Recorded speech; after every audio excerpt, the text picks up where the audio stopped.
Good evening, everyone. Welcome to today's Go Global Huddle session, where we invite investors and serial entrepreneurs to share their perspective on expanding to various markets.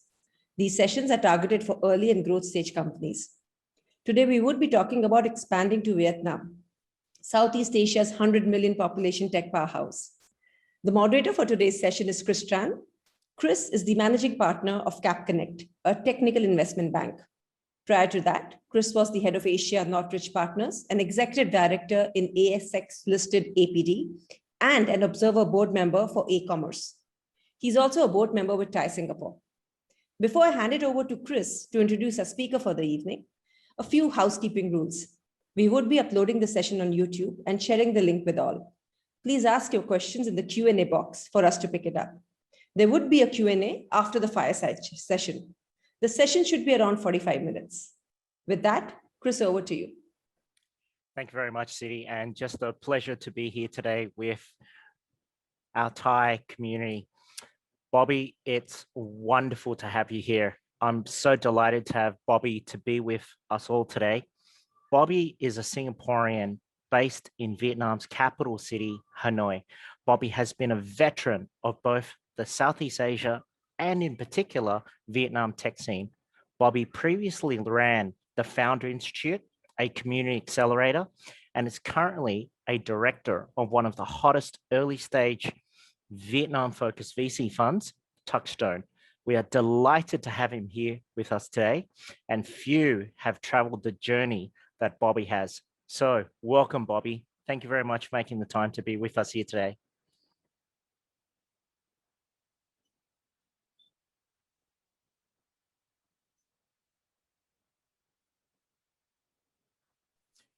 Bobby, I think you're on mute, so.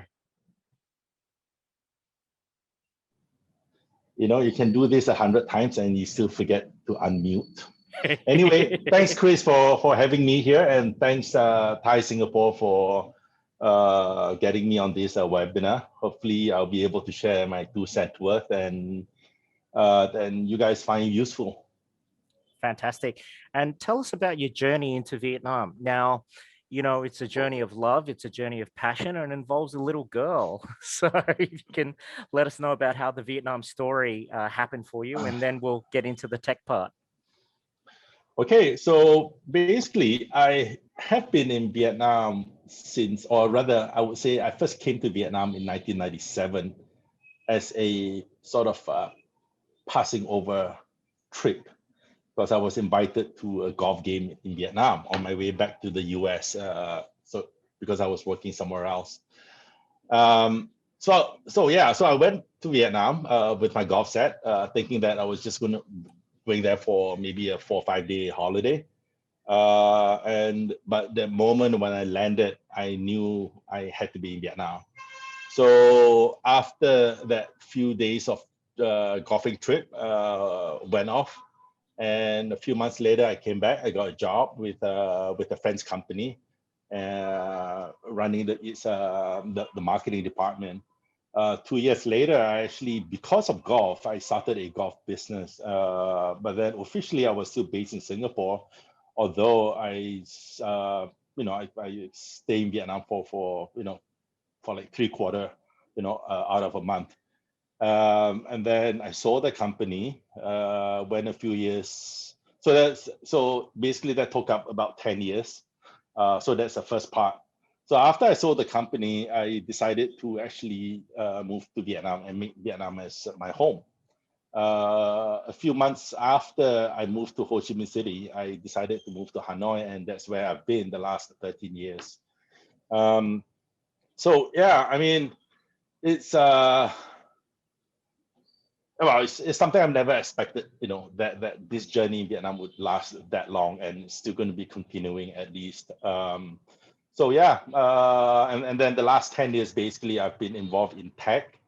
So, I mean, as you guys probably can see, I'm sort of like, the older generation. I don't know what you call it, Gen Y plus or something, or Gen X or something like this. So what business do I have in technology? So I was lucky enough about maybe 12 years ago to be blessed with a baby girl. And when she was around 2 years old, I looked at her and I asked myself, what kind of world would she be growing up in 20 years' time? Meaning to say now, 10 years from now. And then it hit me, right? It's like this epiphany that whatever world that she's going to be in 20 years' time will be that world to be built right now. So I went through a second career change, gave up everything that what I thought I knew, and basically dove head on into technology. And well, then the rest is history. And it's been such a wonderful journey. You know, the thing is that, you know, beyond the headlines, right? Typically the headlines of Vietnam is 100 million population, the next manufacturing hub, a very strong tech ecosystem.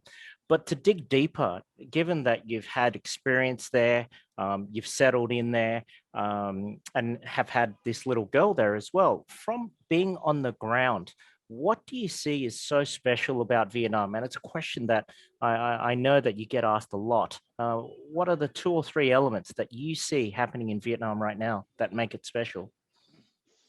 You know, when I first came here, so 20 plus years ago, it was just, you know, an exciting country. There was at that time when Vietnam actually opened up. Let's say in '95 officially when normalization with the US happened. So a lot of changes, right? A lot of things were in constant state of flux. And I find that really interesting, all right? Rather than, I mean, I grew up in Singapore, so everything is kind of, you know, well-planned, systematic, right? So I never knew what really, you know, what was that factor, right? I mean, I felt the energy, obviously, right? But thinking back, the last 20 years or so, I kind of, you know, if you need to sort of encapsulate that into, let's say, one webinar, right? Then, you know, in a summarized way, I would say Vietnam is basically has the trifecta advantage, right? All right, so this is going to take a few minutes. You know, what's the trifecta advantage, right? Okay, so growing up in Singapore, we always look to Hong Kong to be, you know, that vibrant, you know, entrepreneurial ecosystem that they have, and it came down to, you know, the local people in Hong Kong that are hustling, right? Anything goes, right? As long as you know, get your business up and running. Then I look at Singapore, whereby it's more systematic. You know, everything is sort of like you know, planning down to your PowerPoint, I would say. So yeah, and so I look at Vietnam having grown over these years and knowing everything that, you know, these two countries have actually sort of grown into in terms of the advancement of technology and new ways of doing businesses and opening up of business channels. You know, I could say that probably Vietnam actually, you know, possess the good things of these two countries. So one is the hustle of Hong Kong, right? And the other one is the form and factor of Singapore, right?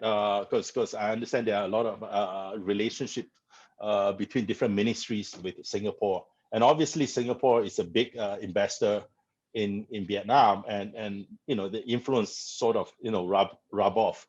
And of course, you know, Vietnam in itself, over, you know, the various you know, governments and all that stuff, they've actually become really smart, right, in managing, you know, a country of this size. And then, you know, the last link to form that trifecta is actually all the Vietnamese, like Chris yourself, for example, and Vietnamese overseas that are now coming back, and we see them coming back even more. You know, not just like Vietnamese who left, you know, when they were young, or those who were born overseas. Even Vietnamese that left the country to go study are actually coming back, more in percentages than I think, you know, maybe, you know, other countries. And so this, I think this 3 factors sort of, you know, form this whole, you know, contributing to the whole vibrancy of the growth, right? You have the hustle, you know, you have the form factor, and then you have the know-how, know-who, of the Vietnamese people that are coming back to Vietnam. Thank you, Bobby. That was really interesting. The form factor, the hustle, and then the repatriation, if you like. It's a big topic, and certainly today we'll touch on a couple of the high level and particularly your unique ways of looking at it. I'd just like to remind our community out there, please put your questions in the chat, and we'll try to answer as many as we can. And ultimately, this session's for you. So if you put your questions down, we can make sure that we're addressing the interest areas that you're after. You know, Bobby, a lot of people that are sort of unfamiliar with Vietnam don't realize that there's actually two economic capitals, if you will. There's Ho Chi Minh City, which is the economic capital, Hanoi, the political capital, but also another economic capital. And both cities serve as actual tech capitals. Can you tell us a little bit about the two tech capitals and I guess the pluses and minuses or attractions of either one, perhaps starting with Ho Chi Minh City, which is, of course, still called by Saigon for a lot of people down in the south? Yeah, well, there's no negative, of course. It's all positive. I'm going to say that, right, Chris? Exactly. Okay. How do I, differentiate these two major cities, right? So, at a very high level, all I can say is that if you are doing more or less a B2C, sort of like your, mass market retailing, for example, Ho Chi Minh City would be the place, right? In the commercial capital. If you're doing something more governmental or more SaaS-based, like a B2B business, then probably will be, Hanoi. So these two will be sort of a very big picture generalization of the two tech capitals, right? And if you look further in, I mean, look at Hanoi, right? I mean, all the major banks are here, or at least the headquarters, are here. And of course, the power base, right? That's what we call it. Then we also have, I mean, I see a lot of software developers actually from Hanoi, and when they become really good, actually they will move to Ho Chi Minh City. Obviously, that's where the growth of companies come in from. Generally, in the end, any big startups that you come across, regardless of whether you're in a B2C or B2B, in the end, you have a big country to tackle. And I'd rather look at it to say that, all right, both cities, from an economic standpoint, from a consumer spending standpoint, are ready to sort of take in, all these new startups or new businesses that are coming in. Yeah. One of the feedbacks I get from some of my founders and investors is that, of course, as you can expect, as cities develop, particularly, for example, when you look at Ho Chi Minh City or otherwise Saigon, sometimes, what they talk about is, yes, there's more tech talent, but it is actually getting a little bit more expensive comparatively. And hence, finding a lot of low-cost development being set up in Hanoi. You also mentioned something when we were researching and preparing for today, which I thought was quite interesting as well. And you talked a little bit about Da Nang. So if you don't mind, can you just tell us a little bit about Da Nang, please? Oh, okay. So, all right. So if you look at all the other countries in Southeast Asia, for example, Singapore is Singapore, right? I mean, you can't say, an Orchard Road ecosystem or East Coast ecosystem. So Singapore in itself is a city state. But if you look at Indonesia, so the bulk of the action, I would say 95% of the action happens in Jakarta, right? And then, of course, then they say that, Bandung is a thriving ecosystem. And then more, I guess, I don't know. I mean, I could be wrong, but I guess it's more suited for digital nomads.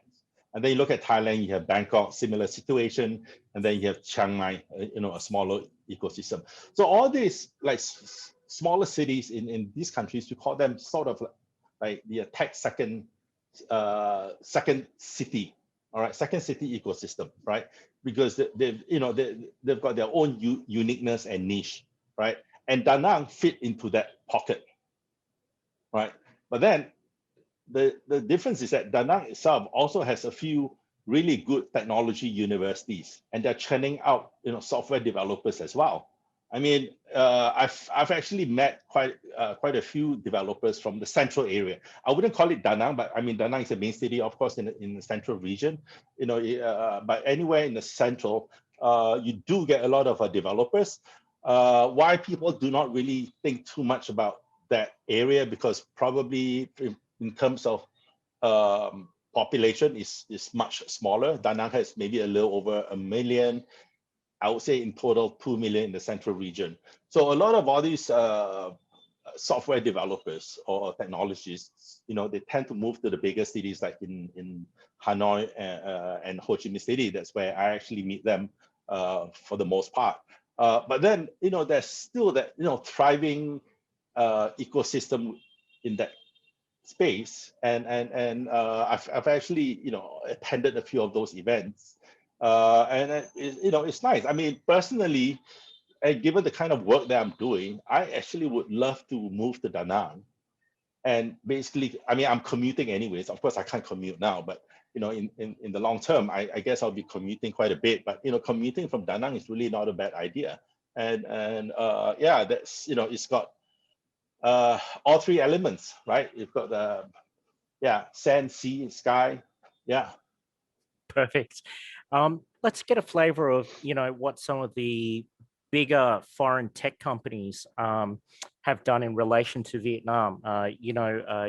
Talk about Shopee, talk about other larger tech companies setting up. What have they done? If we can just, a few names and examples. Sorry, I got cut off. You were saying?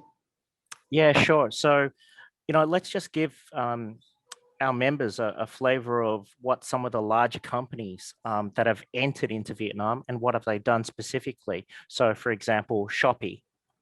Okay. Yeah.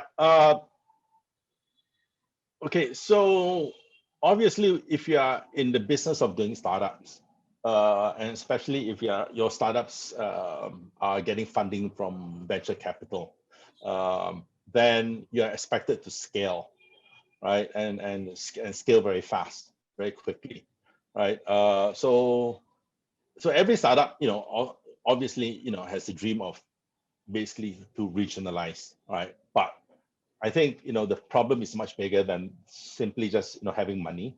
So the few companies that are successful in terms of expanding outside tend not to make Vietnam as the first place when they expand out. Right? I think there's got to be something to do with how the entire region's ecosystem got developed, because Vietnam was, I would say, at least 6 years behind everyone, right? If you use sort of the NRF, grant, period. So yeah, and of course there are also a lot of misconceptions of what Vietnam is about, right? So typically they would like to go to Indonesia, which obviously become the biggest country, and then Thailand, for being a strong economy. So yeah, so Vietnam somehow was never the first country, right? But the few successes that have actually come in here are like, of course, Grab, Gojek later on, and they had to do some adjustments. And I'll come to that adjustment a little bit later. And then, of course, Shopee, as you mentioned, done quite well on the e-commerce front. And the other one that's very sort of kind of below the radar is the Ninja Van.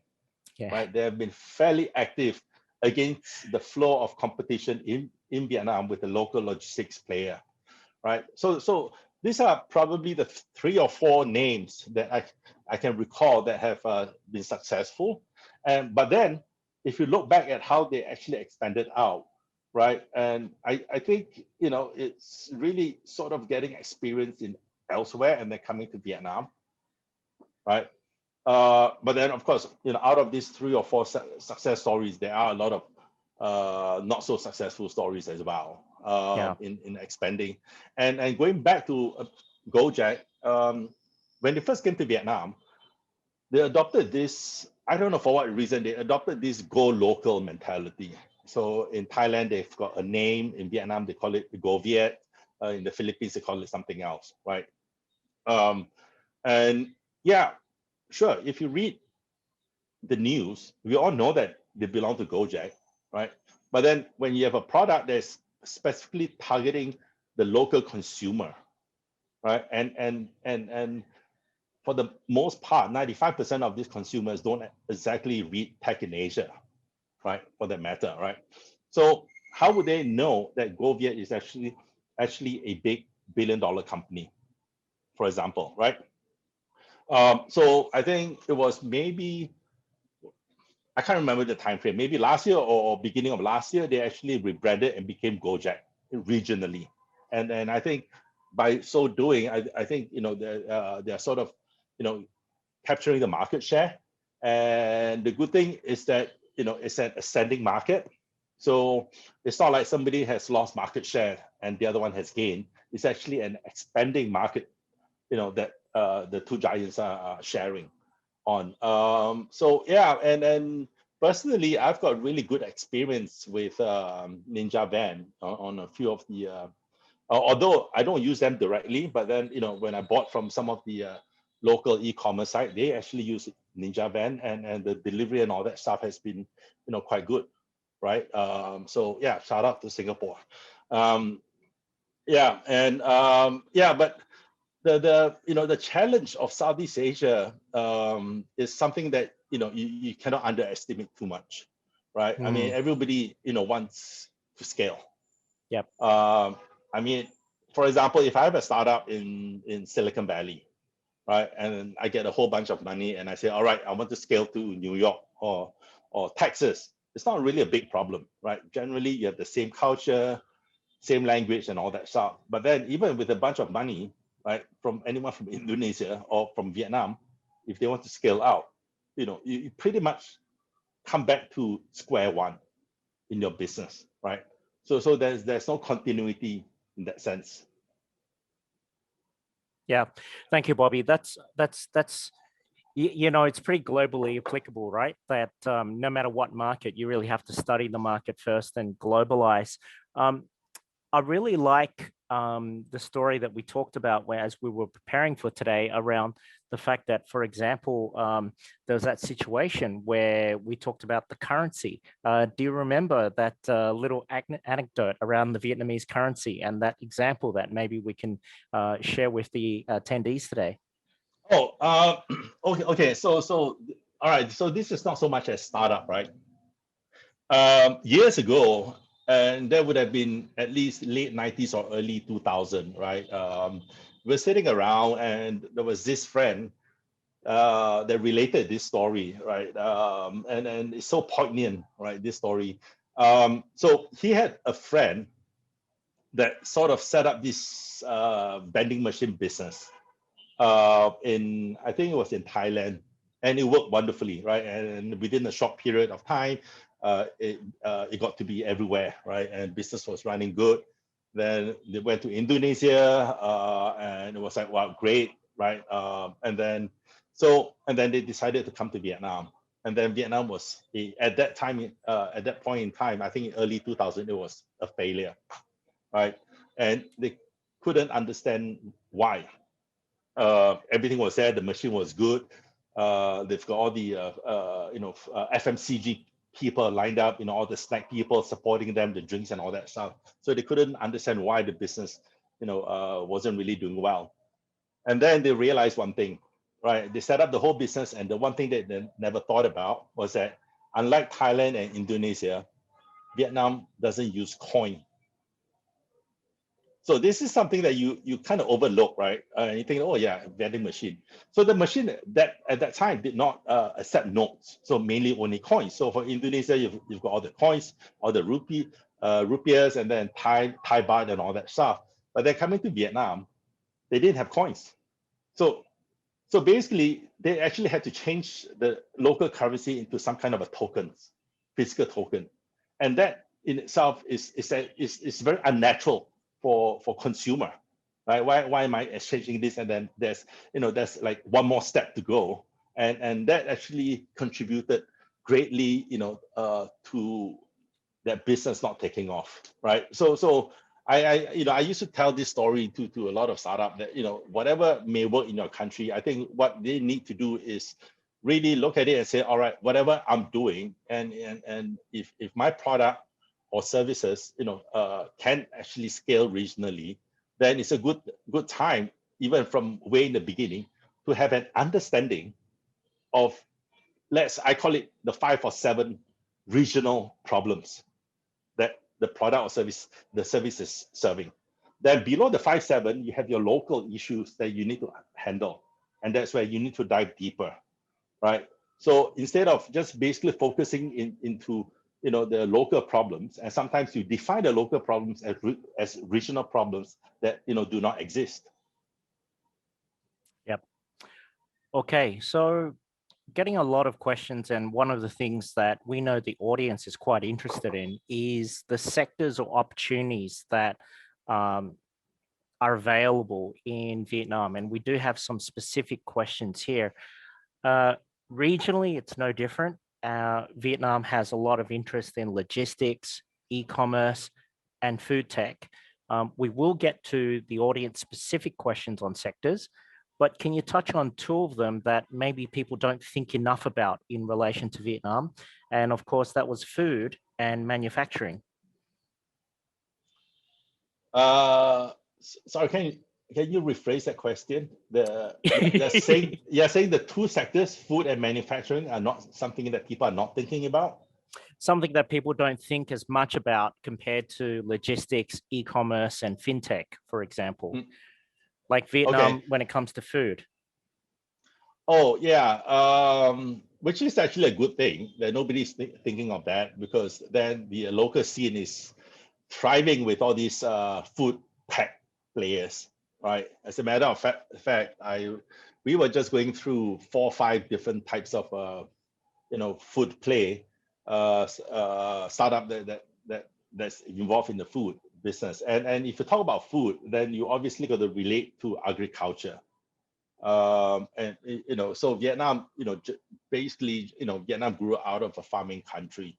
So there are a lot of opportunities in that area, agriculture, agri-tech, if you may. How do you improve, farming? How do you improve the quality, of the harvest? How do you improve, the middle part between the farmer to the consumer, right? So right now it's still pretty much, the old system that's been around for, as long as, we know.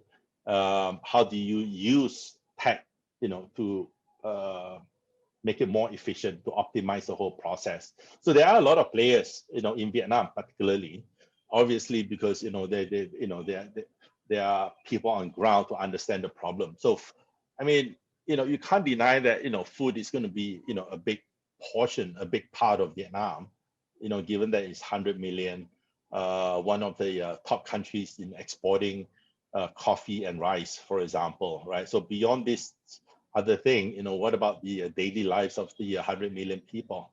So food tech is definitely an important sector. I can tell you why is, not too many people think about this, because, when you talk about, agri-tech, you talk about the food supply chain, it's obviously not that sexy, right? It sounds like, you really got to get down, get your hands down and dirty, to doing something like this. Manufacturing, that was actually one of my first businesses anyway in Vietnam, manufacturing, right? Because the apparel label that I used to operate, 95% of the manufacturing came from Vietnam. So Vietnam basically is not a big country like China, for example, where you can actually have an entire township of 1 million people doing nothing but manufacturing for iPhone, right? Vietnam doesn't have that kind of scale at the moment. So, where does Vietnam stand in terms of manufacturing? I think if you look at it, I think, the good things that can come out of Vietnam, I think it's, the smallness of it. We call it cottage industry. and a lot of today's factory actually grew out of cottage industry, right? One example is this guy. I mean, I've not gotten in touch with him for a while because I'm out of the business. I remember this guy that came to me and asked me to do sampling. So I gave him some of my designs, and yeah, I gave him a hard time. I asked for 6 different samples before I approved, and then we started selling. And at that time, he was operating a small little hut, not even cottage, small little hut with probably 8 to 10 machines, right? Literally having to put the shirt together, right, instead of a factory run. And within space of, so that was before I sold my business. He actually bought 2 houses next to each other. One is actually the factory, so I still call it a cottage industry. But from the time when he had 8 to 10 machines, now he had 80 machines running 6 floors of manufacturing, right? And so now I'm sure he's got his own really sited factory or whatever. But yeah, so a lot of manufacturing came from cottage industry, and it grew out from there. And then at the same time, you have the infusion of industrial parks by the Japanese, by Singapore, of course, right, by the Germans, right, and that also helped. But then in terms of manufacturing, I think Vietnam is actually going more on the middle to high end manufacturing. I think that's the future, right? Because low cost manufacturing basically doesn't quite bring too much value to Vietnam.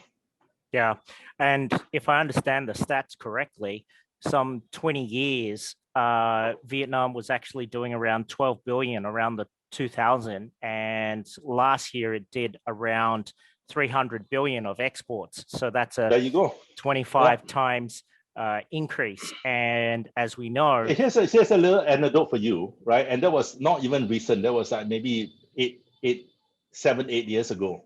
I happen to know, again, it's one of those casual sessions. So essentially, 60% of things that are manufactured in Vietnam by Adidas, right, go to Europe. Yeah. And that was about 7, 8 years ago, right? So I'm sure it's more now because of the EU, FTA, and all that stuff, right? So back then it was already mind-boggling that at least 60% of what's manufactured in Vietnam actually land in Europe. Yeah, that's amazing. I'll now probably switch over to Q&A just to keep in timing so I don't get into too much trouble from Citi. So maybe we might start with some specific questions from the audience, Bobby. The first one we have is around some sectors, and feel free because it's not necessarily around tech. But could you comment around opportunities that you see in oil and gas? I mean, I don't know if that's sort of your area. And then also the question has a second part, industrial automation, which I think is related more to what we just talked about. But let's kick off with oil and gas first. Oil and gas. Unfortunately, I've got zero knowledge in this. It was never It was never something that I kind of got into at all or have any interest in.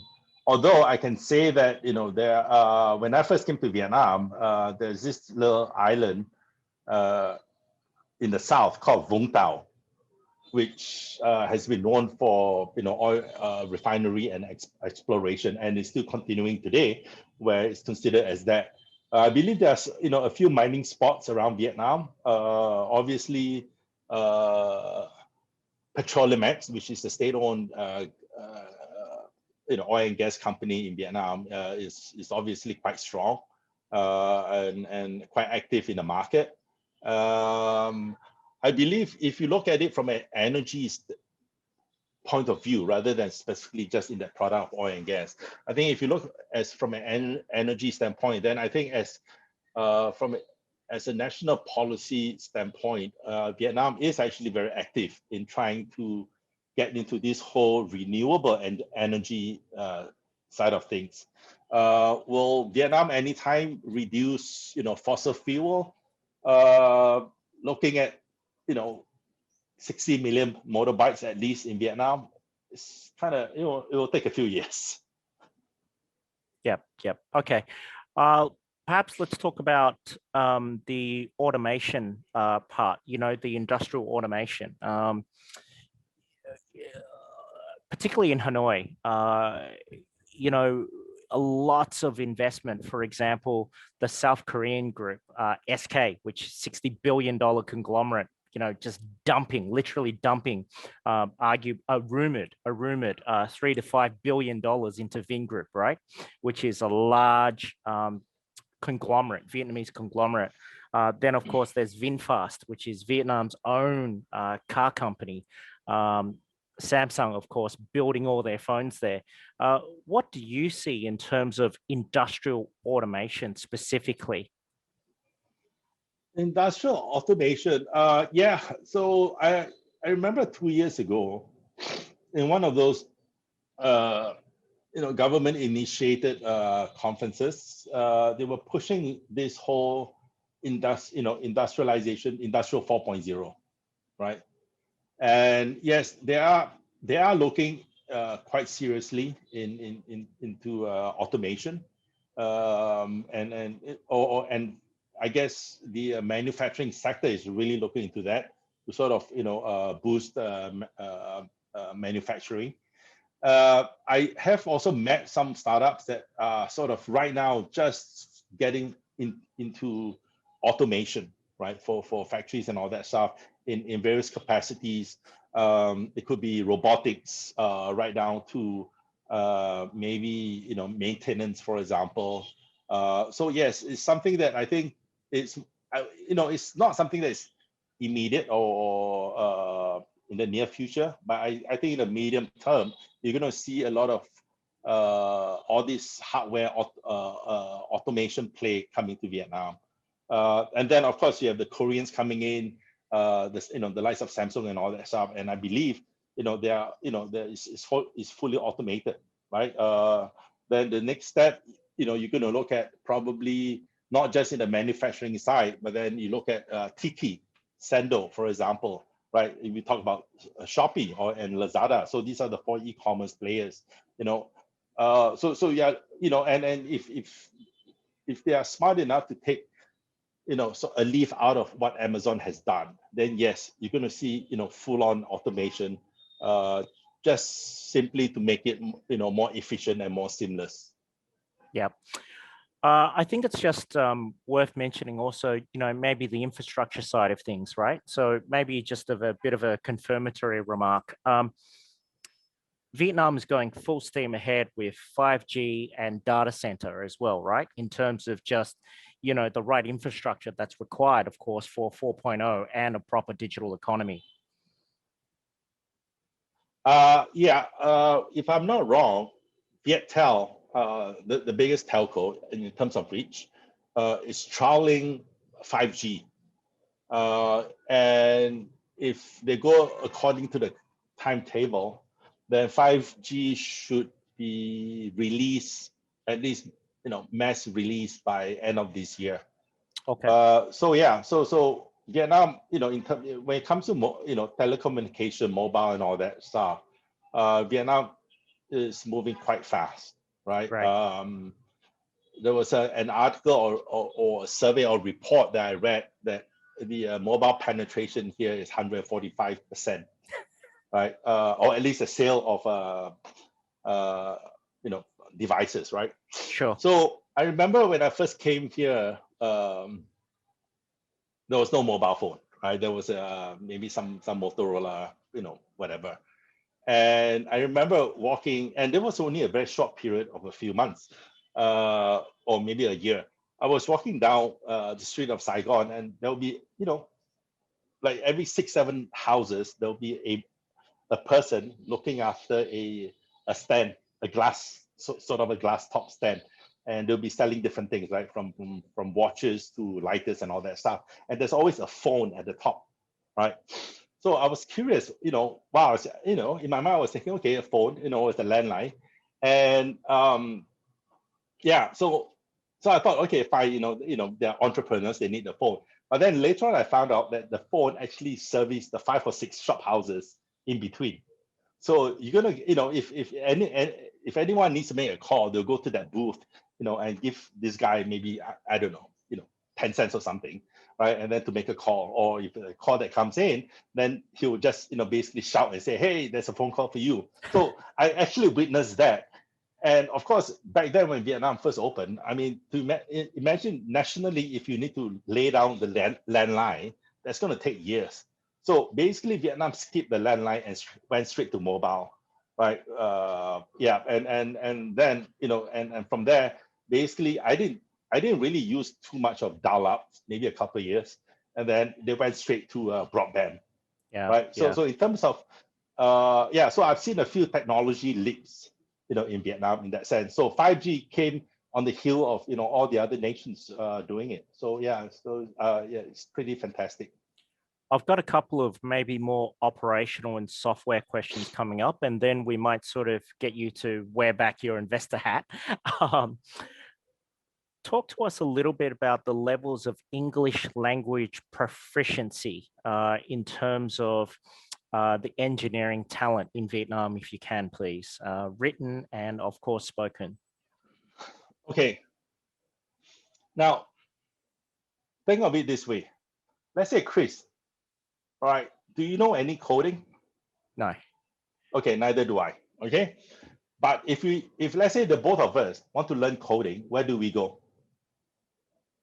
Google, right? You Google, you can go to GitHub, you can go to different coding school or whatever, right? Okay. So, but imagine back 10, 15, or even longer than that, Vietnamese actually have the internet, right? So they were able to learn coding through the internet, but then, it wasn't as formulated as now. So for them to actually be able to learn coding, right, then they have to understand at least, fundamental English, what this code is all about, right? Unless, maybe they speak Russian, I don't know, but primarily in English, right? Okay, so fast forward to now, in the last 10 years, my dealing with the tech ecosystem. See, I've always believed that 99% of software developers speak English. Oh, okay, let me rephrase that. 99% of software developers actually know English. Okay, because they need to read to understand. They need to do research, right? And sometimes they need to write. Now, they may not speak as well because, verbal linguistic talent is actually practice, right? Yep. So, and in the program at Founder Institute Vietnam that we run, I meet 40, 50 founders every batch. And they'll be very shy to speak English. And I always make them go through this I call it 1 minute hot seat or elevator pitch, right? So they kind of like chop everything up, right? First. But imagine within 14 weeks, they were able to go on stage, right? And do a pitch in English to the VCs that we invite to attend the demo day and answer the questions as and when put to them. So I think it's something that, you kind of unlock something in your brain to sort of connect. All right, of course, I don't expect them to speak, Queen's English, right? But I think English, English is not a problem, if you ask me, right? Of course, you always gravitate to Vietnamese, in your own community. But if you meet any Vietnamese, and you hire them, give them, I guarantee you within 6 months, I might they'll be as proficient in English as anyone else. Okay. Well, Bobby, we've only scratched the surface, and I apologize to the audience. There's a lot of questions we haven't answered yet. Bobby, you're very busy with Touchstone and all the other companies that you're quite close to. But in terms of the audience today, would they be able to stay in touch with you? And what's the best way to reach out to you? Oh, absolutely. I mean, go to LinkedIn, look for me, and reach out through LinkedIn. That would, I guess, would be the easiest way. if you have any questions, then I guess they can email to TiE Singapore, and I guess TiE will forward. Yes. Yep. CD, So maybe. definitely. So if there's any questions Definitely that weren't addressed today, just forward them and we'll get them answered for you. And in addition, Bobby, what we'll do is if I can ask all the attendees that when you do reach out to Bobby, just say that you were in the huddle today, and we'll make sure that, because Bobby has a lot of requests, that Bobby's able to respond and acknowledge that we all met in today's huddle. So really look forward to the next session, which is on Indonesia. So who we have is Chuan, who Bobby also knows, and is the CFO of Fabilio. I wonder where. We wonder where. Fabilio. Fabilio is Indonesia's largest online to offline furniture company, and Chuan has a unique perspective on Indonesia. Chuan is a Singaporean as well and led the corporate life, spending a lot of time in Hong Kong with some larger companies as CFO, and then threw himself into the frying pan, which is Indonesia, being a CFO of a wonderfully high growth tech startup being Fabilio. So that's our next session. Over to you, Siddhar. I think you've got a poll for us. Thank you so much, Chris, and thank you, Bobby. This was a crisp and interactive session. We've got a lot of questions, and everyone who attended this session today, we would be sharing your questions with Bobby and Chris and replying back to you. We would be, as I mentioned earlier, this would be uploaded on YouTube, and we would share the link with everyone here. Bobby, like Chris mentioned, just scratched the surface and would love to invite you again for a follow-on session if possible in the future. But we all gained a lot of information, the basics of expanding to Vietnam, and we would continue this process. Thank you once again, Chris, and we look forward to seeing you in our next session next week with Indonesia. Everyone, would be great to fill up this form. This just helps us, this feedback helps us to improve on our sessions day after day. Thank you so much. Thank you everyone for coming. Look forward to the next one. Thank you, Bobby. Thanks, City. Bye-bye. Bye-bye.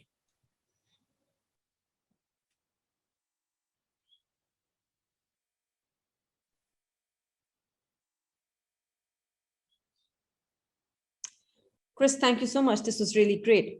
Sorry, do we still have participants? Yes, the participants are sharing the poll, and they're exiting as they share the poll. They are giving their feedback as well. Okay, wonderful. We've got some questions, very interesting questions, and some on the chat, some on the Q&A, and we would be sharing the whole list with you. Okay, wonderful. We will, I mean, we'll follow up, and collectively, very happy to have, Bobby and I just respond, and let me just wait for. Great. And Guru saying, great session, Chris. Thank you. Thank you, Guru. Appreciate it. Chris, let me call you after this session. Let's wrap this up and close the session here. What do you think? Yeah, I think so. Let's re-enter and maybe follow up from there. Perfect. Okay. Bye-bye. Thank you so much, Chris. Bye-bye.